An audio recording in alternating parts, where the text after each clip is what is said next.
Welcome back to r/NeighborsFromH, where people share stories about their crazy neighbors, and if you're new to my channel, please don't forget to subscribe to join our amazing community, and without any further ado, let's dive right into the stories. The first one is titled, HOA forced me to tear down my children's treehouse and threatened to sue me. So, like everyone else with kids during lockdown, I was trying to keep them happy and entertained. One good thing about being a contractor is that I know my way around wood. Since jobs for me were obviously slow during the pandemic, I decided to take my kids into the yard and help them build a treehouse. Now, we don't have many trees in the yard to pick from, and since my kids are still rather young, being ages 7 and 9, I wanted to make sure things would be safe for them. So, we picked out of the smaller trees, and the treehouse was probably only 7 feet off the ground. For them though, it was amazing. It was also a great teaching experience on how to build and work with tools safely. I would let them do small portions of it and supervise. It was honestly one of the only good weeks during the entire pandemic. I also let my kids pick the colors that they wanted to paint it. And while a green and purple treehouse kind of looked like a disaster, the kids loved it, and that's all that mattered. It was a really good way for the two of them to get out of the house and away from the electronics for a while, since they didn't have their usual activities. When restrictions started to lift and they saw friends from the neighborhood, the treehouse became a huge hit. Though there was clearly someone that wasn't too happy about the treehouse, and unfortunately, I don't think that I will ever find out who that person is. They complained to the HOA that building the treehouse went against the guidelines and that it needed to be taken down. While there was nothing specifically about tree houses, it talked about sizing and height of external structures. Still, I wanted to go and talk to the head of the HOA to see if they could let it slide. Besides it being different circumstances, there were all sorts of violations that the HOA seemed to just ignore. Although nobody said it directly, it was clear that the people who were friends of the HOA head got away with doing anything they wanted, while others had complaints made against them. If it wasn't for the fact the treehouse made the kids so happy, I probably wouldn't have tried. Me? Can I talk to you about this notice I got in the mail? Head of HOA? Oh yes, you're the one at address that built the exterior structure I got a complaint about. Me? Yes, the structure though is a treehouse, and my kids and others have really been enjoying it while they cannot do much else. I was wondering if the HOA could let it slide until more things open up for the kids to do. Head of HOA, once a complaint is made, there is nothing I can do. You need to remove that monstrosity or a fine will be issued. Me? Well, how much would the fine end up costing me if I decide to leave the treehouse up for a few months? I was willing to spend the money on a stupid HOA fine if it meant that I got to keep my children happy. Head of HOA, if you are refusing to take it down, then not only will you face severe fines, but I will take you to court.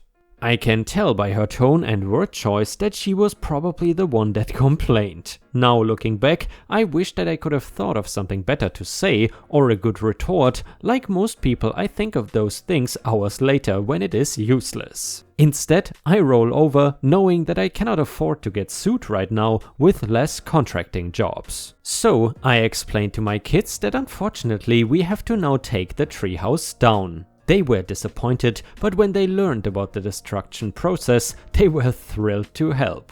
The only thing kids like more than building something is destroying it. While I tried alternatives like building a semi-permanent pillow and blanket fort in the basement, nothing came close to that treehouse. I stewed in anger for a long time before realizing that the best way to beat this woman was to play by her own horrible rules. So I started walking around the neighborhood with a clipboard and started to take notes that would help create my pure revenge. I made sure to take note of her friends' houses and mark every single thing that goes even slightly against the HOA regulations. When I get home, I draft letter after letter pointing out the exact problems and making sure to writing multiple times in each letter that what I am making is an official complaint to the HOA. I sent those out priority mail so she would have to sign and acknowledge that she got each and every one. In the end, she had no choice but to force all of her friends to fix the violations that she had let slide for so many years. Most of this consisted of needing to remove things or spend money to fix broken fences and overgrown bushes. The next time I saw her, I made sure to give her a big smile and wave, telling her that the neighborhood looked better than ever before. She would just scowl in response, but it still did not seem like enough revenge for me. That is when the second part of my revenge came into play. In our neighborhood we had an empty lot that the town was trying to fix up to be sort of a park. Since this area was not a home, it was not regulated by the HOA and instead the town itself. The head of the HOA though was trying to get the town to turn it into a little garden area that her and her friends could hang out in.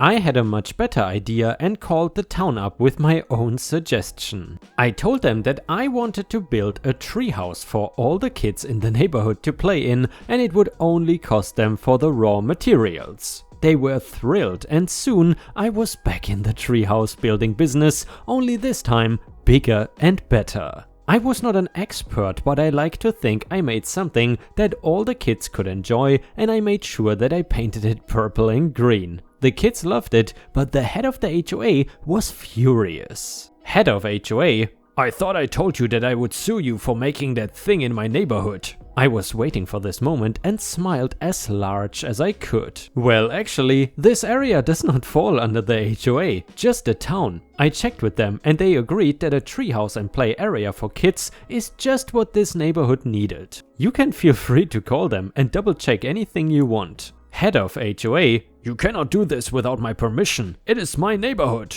Me: "Actually, the neighborhood belongs to all of us, including the children."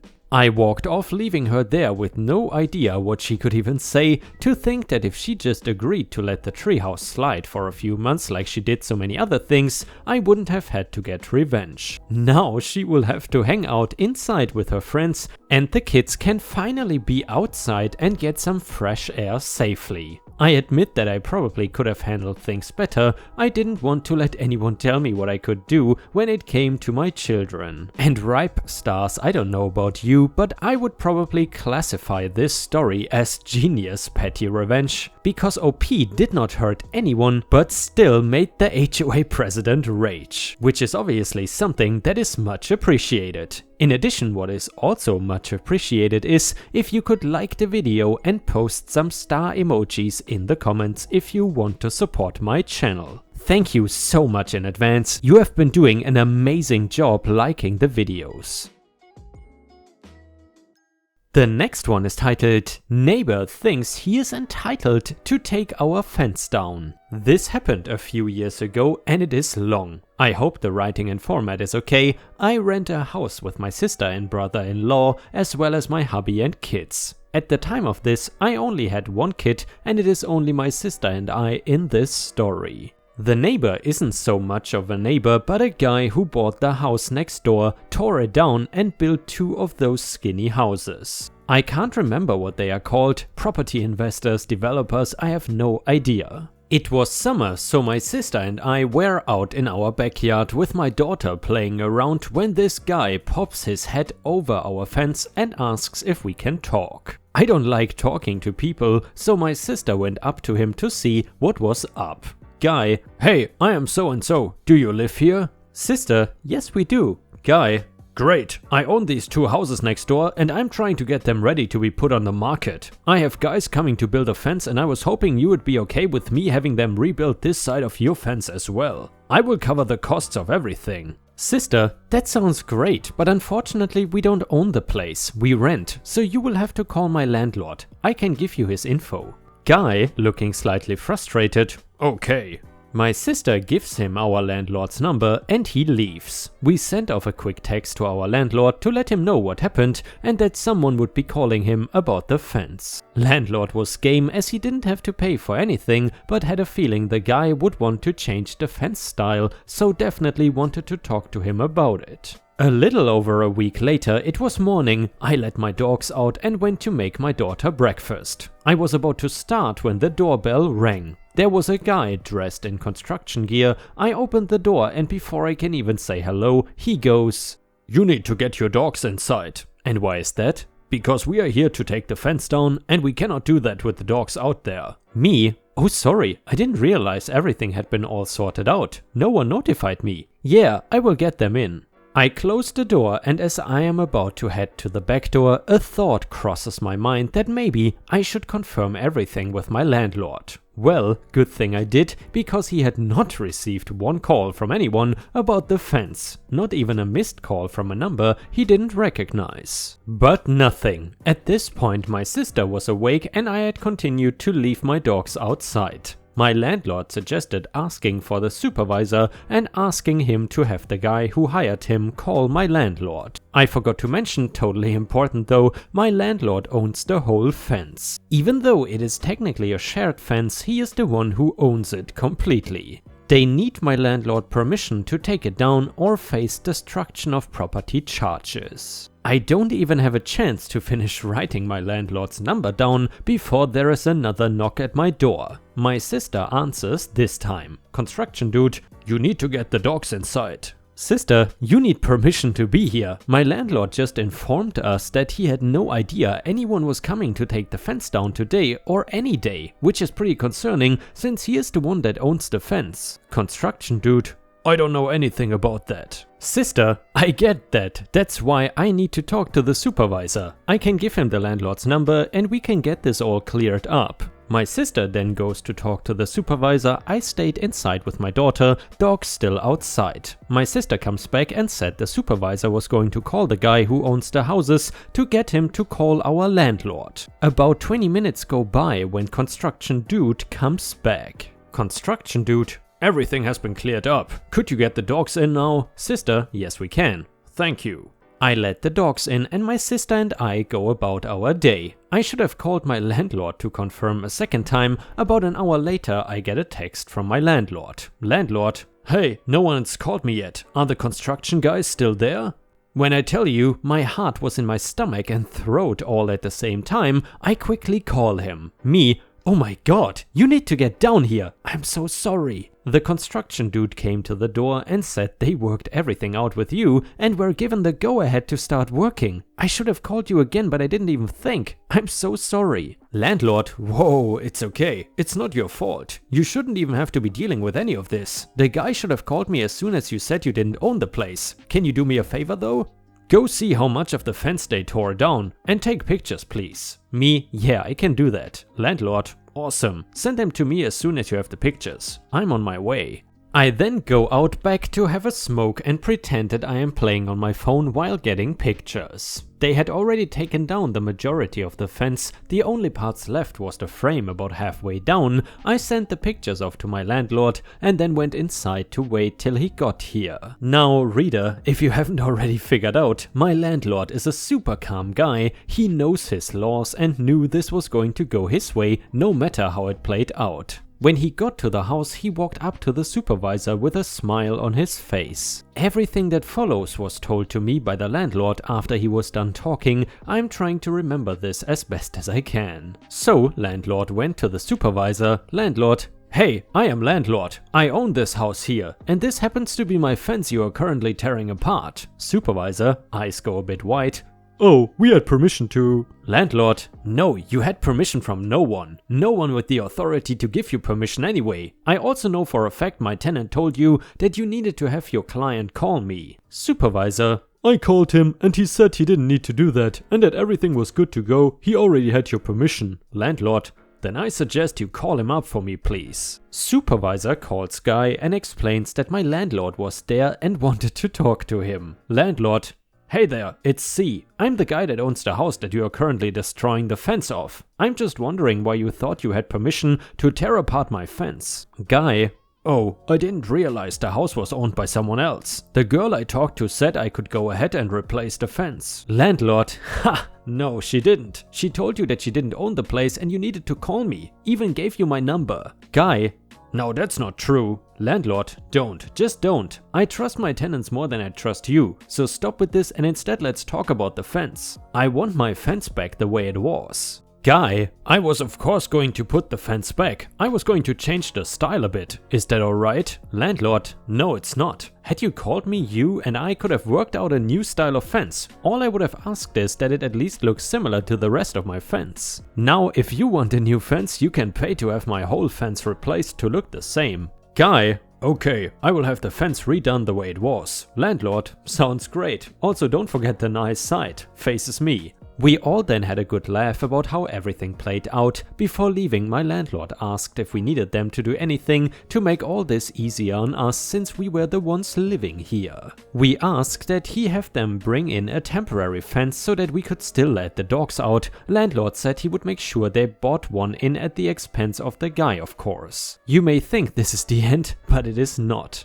A temporary fence was brought in, essentially these huge metal panels held together by a metal connector at the bottom and zip ties. We didn't care, it worked. They built the fence but they left a huge gap between the sidewalk in the backyard and the fence. About a foot deep and wide enough that I could fit my whole leg in it no problem. They also left the temporary fence for 2 weeks until my dad took it apart and heaved it over the fence. Also my front gate had to be taken apart and instead of building it the way it was originally, gate was connected to fence, went as wide as sidewalk, and then another little bit of fence was built to connect it to the house. Instead they built me a barn door of a gate so heavy that it leans, so I have to lift it every time I go to open it, or else it is a beat to get it unlocked. I also don't have a sidewalk where the new lock was. It dipped down into a rock bed where I would be too short to even reach the lock. I called my landlord and he had the guy have the workers come back twice, once to pack the gap they left behind and then the second time so they could start add paving stones to the rock bed so that I could reach the lock. Again, this was all done on the guy's dime, and when he tried to complain about it, my landlord reminded him that this could have gone a whole other way and be costing him a lot more money. Also, that he could make him have them rebuild the gate to the original instead of just fixing the problems they created. Hope you guys enjoyed. And yeah, ripe stars, I gotta say, these neighbor disputes are always fun, but for some reason, most of them are most enjoyable when it is about fences. For some reason, fences really seem to be the hot topics when it comes to conflicts between neighbors. Did you ever have any disputes with your neighbor in regards to fences? If you had, please let us know in the comments or share your story on r/ripe stories on Reddit. And ripe stars, with this we have reached the end of the video. However, if you still cannot get enough of my content, then I would highly suggest to check out my endless binge watch playlist, which will soon show up in the left corner of the screen. In addition, I would really appreciate it if you could not only subscribe to the channel but also turn on the bell notifications, which you can do by clicking on the little bell icon right next to the subscribe button. This will help my channel tremendously and this will make sure that you don't miss any of my videos. Furthermore, if you want to see additional ripe content that I don't post on YouTube, then I would suggest to head on over to patreon.com/ripeyoutube for more than 50 exclusive videos that you will not see anywhere else. Thank you so much for your amazing daily support and I hope to see you again tomorrow.